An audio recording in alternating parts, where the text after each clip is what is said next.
Here are 3 totally useless things that you can cut right now from your social marketing plan.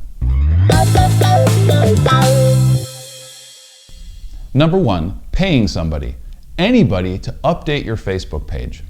That is, unless you have a specific plan to make your updates provoke a reaction that is connected to a process, a way to capture sales leads and bring them toward a transaction. Number 2, blogging to tell stories. Hey, point blank, engaging stories about your business culture or your personality rarely cause sales. Now, if you want your blog posts, your videos, or your Facebook interactions to actually sell something, they need to create high levels of confidence in buyers. Okay, here's how to make that decision. Are your stories giving blog readers these 2 things? Number 1, a way to fulfill a specific need or desire. And 2, something to actually act on.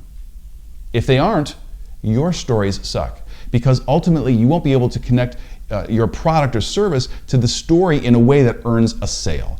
Your story won't be a discussion, it'll be a monologue.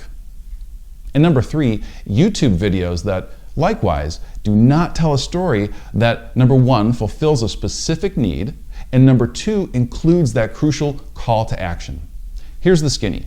Your customers probably don't need to know how your product or service actually works or look behind the scenes on YouTube at a video, as much as they need a problem solved or a way to better understand the best fit for their needs. So pull the plug on Facebook, blogs, and videos that don't give customers answers to burning questions or a sample of the experience that they're craving, and a way to act on them that creates a lead for you.